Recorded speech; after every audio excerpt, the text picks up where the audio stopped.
The empire had fallen. The Tsar was gone. The Bolsheviks controlled the capitals, and Russia, born from the heart of a revolution, was now descending into civil war. Yet amid the smoke, snow, and collapse, there were still officers who believed Russia could be saved. Not for the crown, not for revenge, but for the motherland. After the death of Lavr Kornilov, leadership of the volunteer army passed to a man who was unlike many Russian commanders. He was not fiery. He did not dream of dictatorship. But there was one thing he never abandoned: military honor. Officers of Shadow, Season 4, The Fall of an Empire. Episode 18.5, Anton Denikin, Honor in a Ruthless World. Scene 1, The Soldier's Son.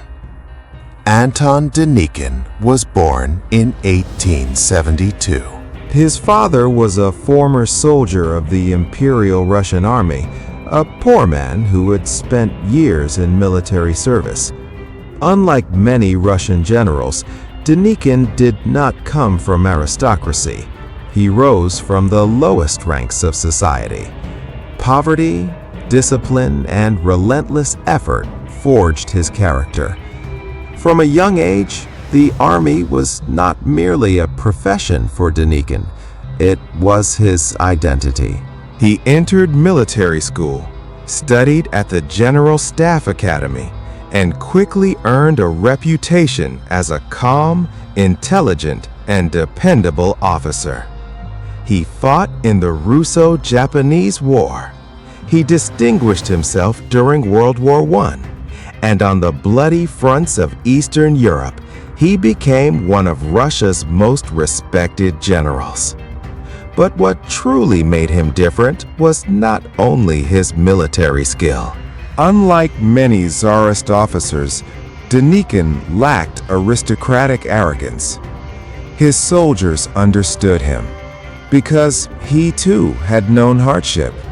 Scene 2, Revolution and Collapse. When the February Revolution erupted, Denikin, like many military commanders, was stunned. The Tsar fell, the provisional government rose, and suddenly every pillar of the old order began to shake. Order number 1 was issued. Soldiers' committees were formed, and the authority of officers was openly questioned. For Denikin, this was not merely a political crisis. It was the death of the Russian army. He later wrote, "The Russian army was destroyed not at the front, but behind it."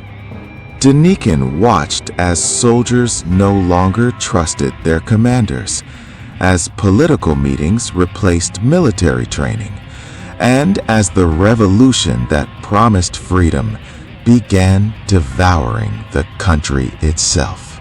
Scene 3, Kornilov and the Last Attempt at Order. By the summer of 1917, Denikin had become one of Lev Kornilov's closest supporters. He believed Russia could only be saved through restored authority. When Kornilov moved his forces toward Petrograd, Denikin stood beside him. But the Kornilov affair collapsed. Kerensky branded him a traitor. The Bolsheviks were armed, and the provisional government lost what little credibility it still possessed. Denikin was arrested, but soon afterward he was released and traveled south. There, across the vast lands of the Don and Kuban, the first foundations of the White Army were being formed. Scene 4, The Volunteer Army. At the beginning, the White Army possessed almost nothing. No sufficient equipment, no massive reserves of manpower, not even a clear future. Only exhausted officers, angry Cossacks, and men unwilling to surrender Russia to the Bolsheviks. After Kornilov's death in 1918, Denikin assumed command of the volunteer army, and now an impossible burden rested upon his shoulders: to save Russia. But the White movement suffered from one fatal weakness from the very beginning. They knew what they opposed, the Bolsheviks, but they did not truly agree on what they were fighting for. Some wanted the Tsar restored. Others desired a republic. Others simply wanted Bolshevism destroyed. Meanwhile, the Bolsheviks possessed what the Whites lacked: a unified ideology, a centralized command, and ruthless discipline. Scene 5. The Great Advance. 1919, the high point of the White Army. Denikin launched a massive offensive from southern Russia. Kharkov fell. The Donbass was captured. Tsaritsyn was taken. And for the first time, Moscow itself seemed vulnerable. Across Europe, many believed the Bolsheviks were about to collapse. White forces advanced relentlessly. Armored trains thundered across the rails, and the flags of old Russia rose once more. But the farther Denikin advanced, the greater the problems became. Railways were collapsing, supplies were insufficient, local commanders descended into corruption. And many peasants feared the return of the old landowners more than the Reds themselves.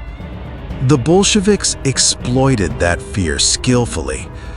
They presented themselves as defenders of the peasants, even while imposing ruthless violence in practice. Scene 6. The Red Army returns.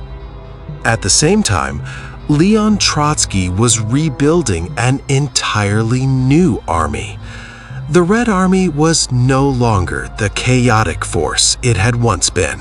Armored trains, political propaganda, executions of deserters, and iron discipline gave the Bolsheviks renewed strength. The Communists possessed one crucial advantage. They controlled the center of Russia. They controlled the railroads, and they could move troops rapidly across the country.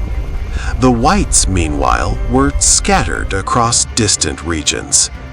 Slowly, Denikin's offensive lost momentum, and then the retreat began.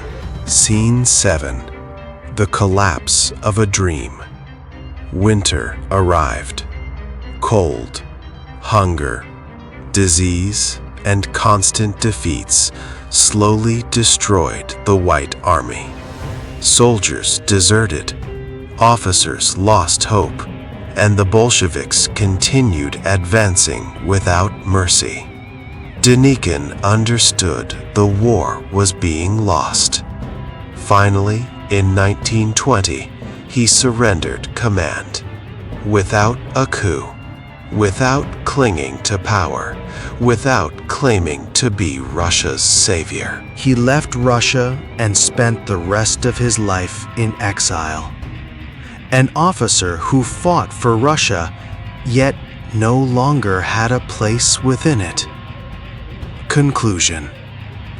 Denikin may have been the greatest tragedy of the White Army. He was not a dictator, not an extremist, not a man obsessed with power. But the Russian Civil War had no place for honorable moderates. The Bolsheviks fought with ideology, terror, and ruthless organization. while the whites remained trapped between the past and the future. Denikin represented a generation that tried to save Russia, yet no longer understood what Russia itself had become. And while the White Army collapsed in the south, far away in the east, another man still refused to surrender. An admiral who sought to preserve the final hope of the empire amid the frozen wastelands of Siberia. In the next episode, Alexander Kolchak, the Admiral on Land. Subscribe. Activate the notification bell.